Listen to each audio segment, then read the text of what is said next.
Imagine a person who always knows what to say, who can diffuse a tense situation, deliver tough news gracefully, is confident without being arrogant, brave but not reckless, generous but never extravagant. This is the type of person that everybody wants to be around and to be like, someone who seems to have mastered the art of being a person. This may sound like an impossible feat, but Aristotle believed that while rare, these people do exist, and they are what we should all aspire to be.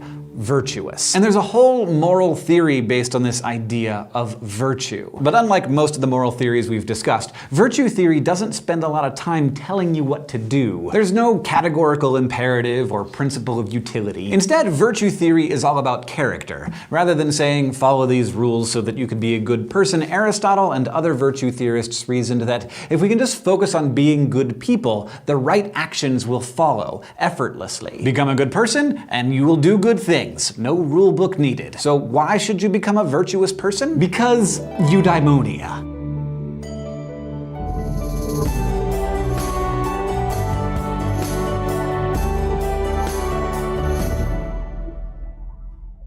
Virtue theory reflects the ancient assumption that humans have a fixed nature, an essence, and that the way we flourish is by adhering to that nature. Aristotle described this in terms of what he called proper functioning. Everything has a function, and a thing is good to the extent that it fulfills its function and bad to the extent that it doesn't. This is easy to see in objects created by humans. A function of a knife is to cut, so a dull knife is a bad knife. And a function of a flower is to grow and reproduce, so a flower that doesn't grow is just bad at being a flower. And the same goes for humans. We're animals, so all the stuff that would indicate proper functioning for an animal holds true for us as well. We need to grow and be healthy and fertile. But we're also the rational animal and a social animal, so our function also involves using reason and getting along with our pack. Now you might notice that some of this sounds a lot like parts of natural law theory, Aquinas' theory that God made us with the tools we need to know what's good. Well, Aristotle had a strong influence on Thomas Aquinas, so part of Aristotle's thoughts on virtue theory ended up in natural law theory. But for Aristotle, this isn't about God's plan, it's just about nature. Aristotle argued that nature has built into us the desire to be virtuous, in the same way that acorns are built with the drive to become oak trees. But what exactly does it mean to be virtuous? Aristotle said that having virtue just means doing the right thing at the right time, in the right way, in the right amount toward the right people. Which sort of sounds like Aristotle saying exactly nothing. I mean, how vague can you be? But according to Aristotle, there's no need to be specific because if you're virtuous, you know what to do all the time. You know how to handle yourself and how to get along with others. You have good judgment. You can read a room and you know what's right and when. Aristotle understood virtue as a set of robust character traits that once developed will lead to predictably good behavior. You can think of virtue as the midpoint between two extremes, which Aristotle called vices. Virtue is just the right amount, the sweet spot between the extreme of excess and the extreme of deficiency. And this sweet spot is known as the golden mean. So let's take a look at some particular virtues, starting with courage. What is courage? To take a closer look at this, let's head to the thought bubble for some flash philosophy. Walking home from a movie, you see a person being mugged.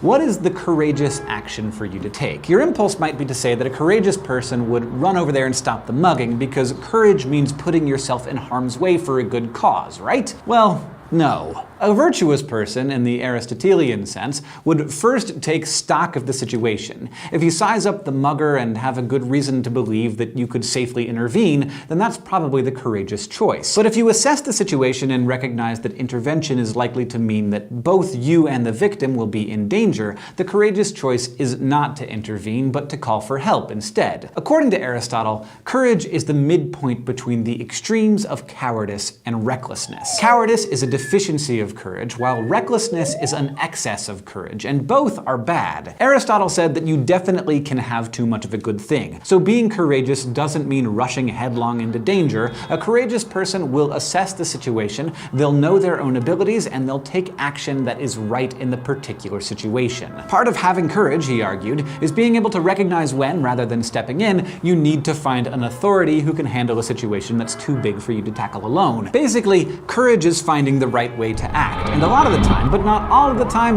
that means doing a thing that you know you're capable of, even if doing it scares the pants off of you. Thanks, Thought Bubble. Aristotle thought all virtue works like this. The right action is always a midpoint between extremes. So there is no all or nothing in this theory, even honesty. In this view, honesty is the perfect midpoint between brutal honesty and failing to say things that need to be said. Like, no one needs to be told that they have a big zit on their face.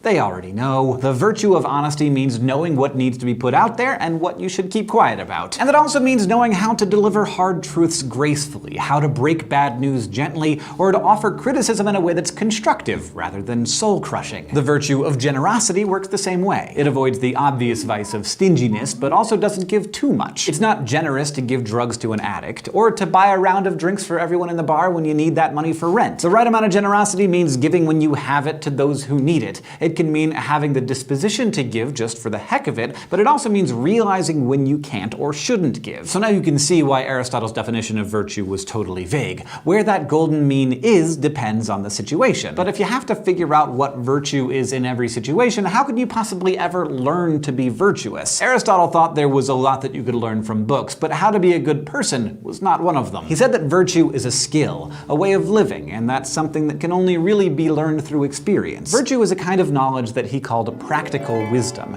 You might think of it as kind of like street smarts. And the thing about street smarts is that you gotta learn them on the street. But the good news is, you don't have to do it alone. Aristotle said your character is developed through habituation. If you do a virtuous thing over and over again, eventually it will become part of your character. But the way you know what the right thing to do is in the first place is by finding someone who already knows and emulating them. These people who already possess virtue are moral exemplars. And according to this theory, we are built with the ability to recognize them and the desire to emulate them. So you learn virtue by watching it and then doing it. In the beginning, it'll be hard and maybe it'll feel fake because you're just copying someone who's better than you at being a good person. But over time, these actions will become an ingrained part of your character. And eventually, it becomes that robust trait that Aristotle was talking about. It'll just manifest every time you need it. That's when you know you have virtue, fully realized. It becomes effortless. Okay, but why? What's your motivation? What if you have no desire to beat the guy who always says the right thing or the lady who always finds the courage when it's needed? Virtue theory says that you should become virtuous because if you are, then you can attain the pinnacle of humanity. It allows you to achieve what's known as eudaimonia. This is a cool Greek word that doesn't have a simple English translation. You might say it means